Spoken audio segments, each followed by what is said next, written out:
Hello, everybody, and welcome to our second quarter 2022 economic review.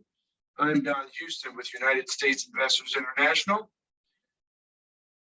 And we'll just get right into it. At our firm, we partner with clients and believe an educated client is our best client. Now, while we will always try our best to help you when it comes to your finances, we believe that knowledge is power. One of our missions is to share with you any knowledge that can better help you make an informed decision. So let's address the elephant in the room with that big 900-pound gorilla, and it's not me, it's the bear market. So we're going to talk about the bear for a minute. Investors have seen multiple record highs over the last few years in the stock market, and we knew at some point a market correction was inevitable. The Dow Jones Industrial Average just registered its worst half of the year since 1962, and the S&P 500 had its worst first half drop since 1970. The type of market movement is unpleasant to watch and can make even the most patient of investors uncomfortable. Now, the brunt of the downturn, was this quarter when the Dow ended down 11.3% and the S&P 500 closed the quarter down a little more than 16%. This is a far cry from the bull market, where investors were treated to the equity markets that more than doubled between March 2020 lows until January of this year. Now, we can remember that, one of our famous, everybody quotes Warren Buffett out there these days, it seems like sometimes, but, essentially the stock market is a device for transferring money from an impatient person to a patient person. So, the whole idea is that we want to stay patient. This is part of the investment cycle. It's part of the investment experience. And it's key for investors to remember that equities are long-term investments, and any panic-driven, impromptu moves that deviate from your plan could be costly. So let's review this quarter's bumpy ride. The second quarter continued this year's theme of heavy volatility, and the S&P 500 is officially in a bear market. The Federal Reserve raised interest rates by 0.75. This is the biggest rate hike since 1994. Their narrative said we should expect additional rate hikes this year. As a matter of fact, this is the middle of July right now, and when the Feds meet later this month, I would expect them to raise another 0.75, at least that's an estimate, and could be as high as another full point. Inflation is still an issue for consumers, as we have yet to see if the Fed's defense of raising rates will work to cause a retreat in the inflation rate. They're trying to control inflation is essentially what they're doing. And the amount of money in the marketplace is probably a bigger deal, and also will be addressed as we move through and stop the quantitative easing and see if that doesn't help us a little bit. The world continues to see unrest, particularly with the war in Ukraine. And also, let's not forget about COVID. China, the second largest economy in the world and the manufacturer of mass products, still holds a zero COVID policy and could have lockdowns that affect the supply chain, here and there or at any given moment. In summary, this has been an unrestful quarter, to say the least. This is a good time for investors to keep in mind that even though we've experienced a downturn, the S&P 500 is still well above the 2020 low caused by the pandemic. And once again, equities are mostly for long-term investments. So as we've mentioned, the S&P 500 is officially in a bear market. Now, bear markets are defined as when the market drops 20% below a previous high, and they are a normal part of the investment experience, like we've just talked about. So the good news historically is that they've lasted for significantly less time than a bull market. So bears, when a bear market average lasts about 9.6 months, certainly under a year, while the bull market's average is a little under 3 years at 2.7. So the long-term average frequency between bear markets is 3.6 years. This means an investor could see about 14 bear markets in a 50-year window. Since 1930, the market has been bearish for a total time period equal to 20.6 years. That means stocks have been on the rise the other 71 years, 71 plus.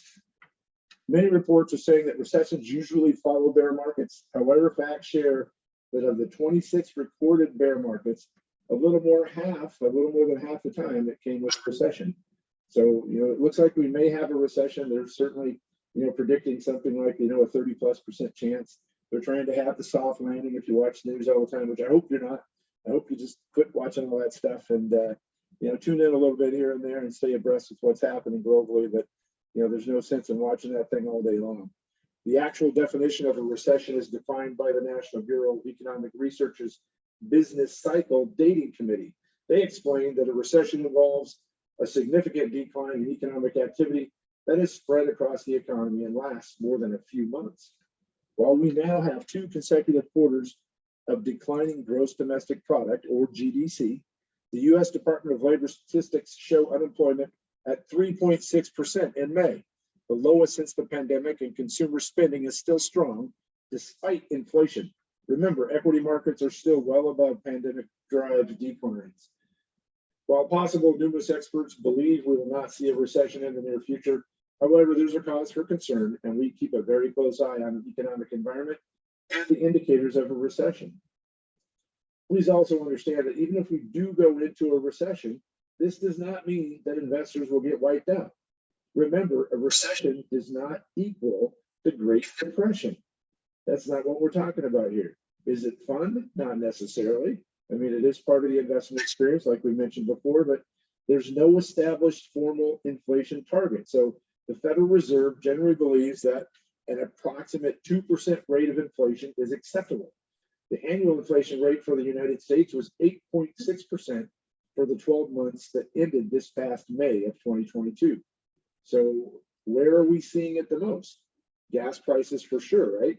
Grocery stores and housing prices all saw heavy increases in the past year. But inflation is particularly tuned into both the, our energy costs and our grocery costs. Standing by its commitment to fight inflation, on June the 15th, the Federal Reserve again raised interest rates, this time by 0.75 basis points, the biggest single rate hike since 1994. Add that to the 0.75% increase already implemented this year. This brings the federal funds rate to a target rate of 1.5 to 1.75%. Now, Wall Street responded with sell-offs, taking the S&P 500 officially into the bear market. In late June, the Dow Jones Industrial Average dropped below 30,000 for the first time since 2021. Safety comes with a cost. Have you seen what interest rates banks are currently offering to savers? You probably have. According to Barron's, the average bank money market rate on July the 4th were 0.09%, and the average 12-month CD rate, 0.39%. So that doesn't sound like anything we really want to rush and sign up for, do we? For many investors, today's ultra-low rates might not help them reach their goals. Therefore, equities should still be considered for a part of a diversified portfolio, especially dividend-paying equities. We feel that volatility isn't likely to go away in the coming months, and we're certain that it probably won't. So investors need to be prepared. Remember, if you have a well-diversified long-term financial plan, abandoning ship is probably not going to be in the best interest for your portfolio or for your family. As you can see from this chart, even with the downturn, long-term investors who have stayed in the market over 10, 20, or 40 years were rewarded with considerable gains.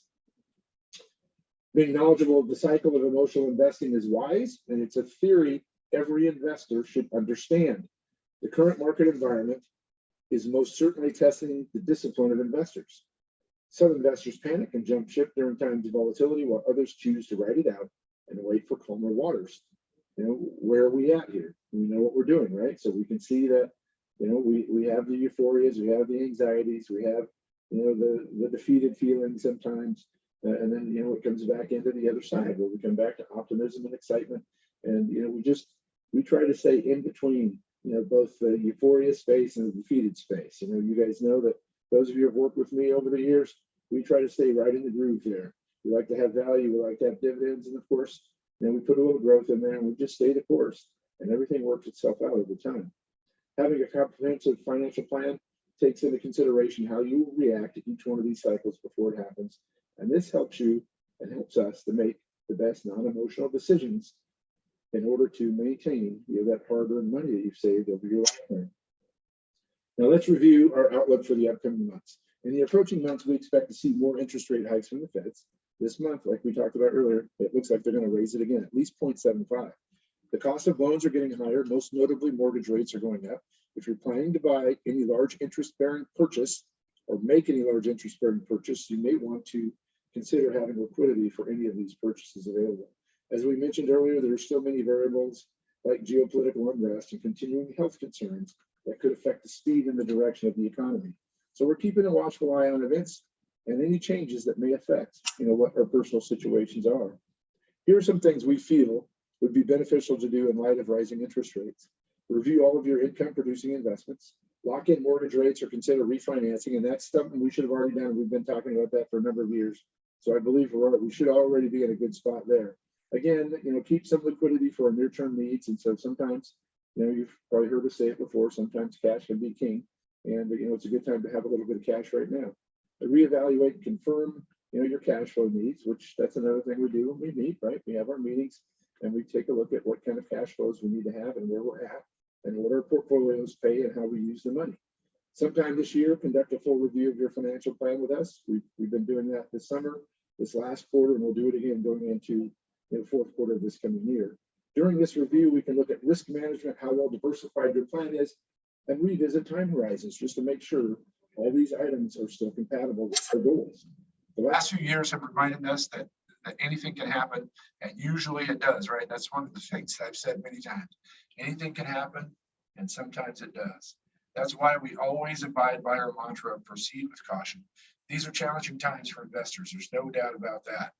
And we want you to be comfortable knowing that we are staying apprised of any situations that may affect you. Having a proactive approach to your financial goals and a solid investment strategy is part of the holistic offerings that we provide to our clients. We appreciate our clients. As a client benefit, you can add names to our distribution list and receive newsletters and presentations.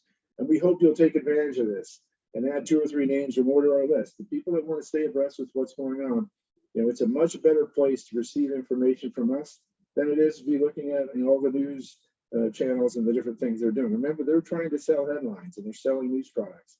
And we are just trying to give you a benefit as a client for both you and your families and friends. And so we want you to be able to, share this information with people as you see it. So here's our disclosures right here, to sign off. Have a great summer, everybody. I hope you're enjoying yourselves out there.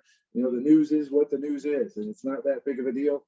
All in all, things come around and then they go around. So we're here for you, and we appreciate you very much. So thank you very much, and we'll look forward to seeing you again soon. And don't forget, we have our events coming up, so we always like you to go ahead and show up to our events and enjoy yourselves while we all gather and have a good time. Again, until next time, take good care.